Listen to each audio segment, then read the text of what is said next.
हम सबकी जीवन में 4 पत्नियां होती है। शहर में एक अमीर व्यापारी अपनी 4 पत्नियों के साथ रहता था। वह अपनी चौथी पत्नी को अपनी बाकी पत्नियों से ज़्यादा प्यार करता था। वह उसे खूबसूरत कपड़े खरीद के देता और स्वादिष्ट मिठाइयाँ खिलाता। वह उसकी बहुत देखभाल करता था। वह अपनी तीसरी पत्नी से भी बहुत प्यार करता था। उसे उस पर बहुत गर्व भी था, लेकिन वह उसे अपने मित्रों से दूर रखता क्योंकि उसे डर था कि वो उसको छोड़कर किसी दूसरे आदमी के साथ भाग ना जाए। वह अपनी दूसरी पत्नी को भी बहुत प्यार करता था। दूसरी पत्नी उसकी बहुत देखभाल करती थी और व्यापारी उस पर काफ़ी भरोसा करता था।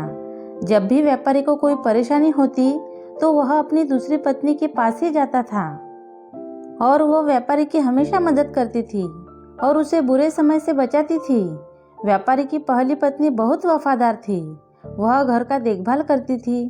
पहली पत्नी ने व्यापारी की धन दौलत और व्यापार को बनाए रखने में उसने बहुत अहम भूमिका निभाई थी।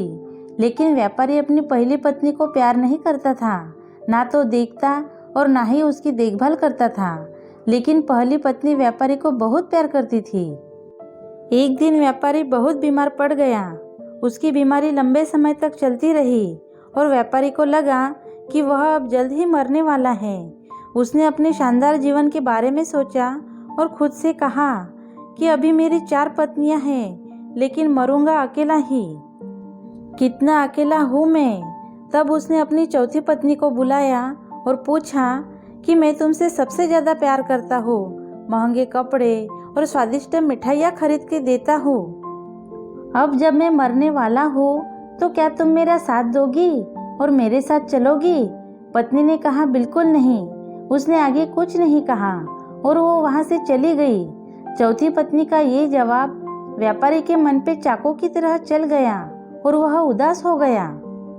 अब व्यापारी ने अपनी तीसरी पत्नी को बुलाया और कहा, मैंने जिंदगी भर तुम्हें बहुत प्यार किया। अब जब मैं मरने वाला हूँ तो क्या तुम मेरा साथ दोगी और मेरे साथ चलोगी? तीसरी पत्नी ने जवाब दिया, नहीं, और कहा कि मेरी जिंदगी बहुत अच्छी है। तुम्हारे मरने के बाद मैं किसी और के साथ शादी कर लूंगी। व्यापारी का दिल उदास हो गया। तब उसने दूसरी पत्नी को बुलाया और कहा कि जब भी मैं किसी परेशानी में होता हूँ तो तुम्हें याद करता हूँ और तुम हमेशा मेरी मदद करती हो। अब मुझे दोबारा तुम्हारी मदद की ज़रूरत है। जब मैं मर जाऊँगा तो क्या तुम मेरा साथ दोगी और मेरे साथ चलोगी? पत्नी ने जवाब दिया, मुझे माफ़ करना, इस बार मैं तुम्हारी मदद नहीं कर सकती। हाँ, कब्र में तुम्हें दफनाने तक तुम्हारा साथ ज़रूर दे सकती हूँ। इस उत्तर से तो जैसे व्यापारी पर बादल ही फट गया। तब एक आवाज़ आई, मैं तुम्हारा साथ दूंगी और तुम्हारे साथ चलूंगी जहाँ तुम जाओगे। व्यापारी ने देखा ये पहली पत्नी की आवाज़ थी। वो काफ़ी दुबली पतली थी, जैसे कि कुपोषण से पीड़ित हो। व्यापारी ने कहा, मुझे तुम्हारी बहुत देखभाल करनी चाहिए थी, जितने मैं कर सकता था, लेकिन मैंने की नहीं। दरअसल हम सबके जीवन में 4 पत्नियां होती हैं। चौथी पत्नी हमारा शरीर होता है। हम इसे जितना खिला लें, इसे सुंदर बनाने में कितनी कोशिश कर ले, कितना समय लगा ले, लेकिन मृत्यु प्राप्त होने पर ये शरीर हमें छोड़ देगा। तीसरी पत्नी है हमारी संपत्ति। जब हम मर जाएंगे तो ये दूसरे के पास चली जाएगी। हमारी दूसरी पत्नी होती है परिवार और मित्र। चाहे ये हमारे कितने भी करीब क्यों ना हो, कितना ही प्यार क्यों ना करते हो, लेकिन ज़्यादा से ज़्यादा वो हमारी कब्र तक या हमें जलाने तक ही हमारे साथ रह सकते हैं। हमारी पहली पत्नी है हमारी आत्मा।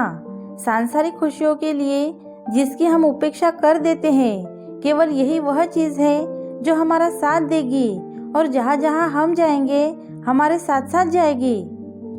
इसलिए हमें अभी से इसके साथ अपने संबंधों को विकसित और मजबूत करना चाहिए और इसकी देखभाल करनी चाहिए, इसे शुद्ध करना चाहिए।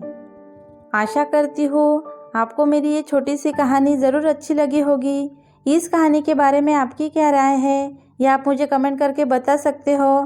कहानी अच्छी लगे तो लाइक शेयर कर देना और अगर आप मेरे चैनल पर नए हो तो सब्सक्राइब कर देना। Thank you.